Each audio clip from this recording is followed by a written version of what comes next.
Ici à Kédougou, on a visité un poste de santé, une case de santé à Samatou, jusqu'aux alentours de Kédougou.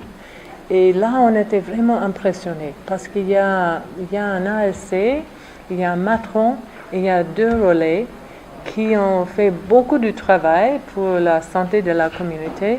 Et la motivation était très peu. Ils ne reçoivent que 50 000 CFA par an. Et malgré ce peu d'argent, ils ont reçu plus de, je crois, 400 clients par an.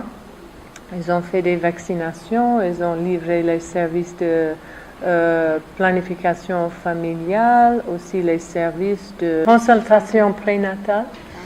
Alors, vraiment, on était très impressionnés, mais ces gens-là, ils confrontent beaucoup de défis. Pourquoi? Parce que c'est le problème de remboursement des gratuités. En principe, ils doivent donner les tickets et les médicaments gratuits pour les enfants 0 à 5 ans et pour les mères enceintes.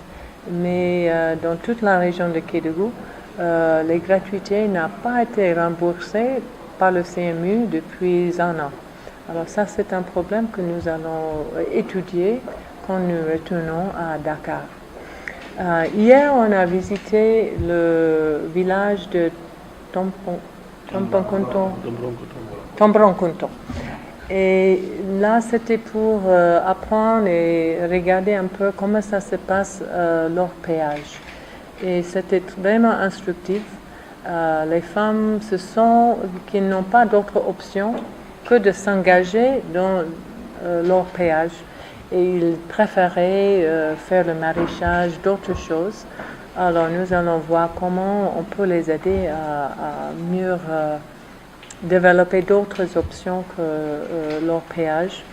Ce matin, nous avons eu une rencontre avec les maires de cette région, avec les représentants du gouverneur et d'autres services déconcentrés pour discuter les défis financiers des collectivités locales. Et c'était quand même une discussion très intéressante. Comme je disais dans mes remarques de clôture, il y a besoin de plus de transparence au niveau des collectivités, dans les comités de gestion de santé, comités de gestion d'eau, etc. Et puis, les collectivités, ils ont besoin de plus de ressources humaines, ressources territoriales, ressources financières. Et puis, ils ont besoin d'être capacités pour pouvoir bien gérer ces ressources. Alors, nous sommes en train de développer un nouveau programme. Et bientôt, on va faire des appels d'offres pour les ONG qui vont nous aider à mettre en œuvre ce programme. Et c'est surtout pour les jeunes. Alors, je pense que c'est un problème réel. Et avec ce programme, nous pensons de pouvoir peut-être résoudre une partie des défis qui existent.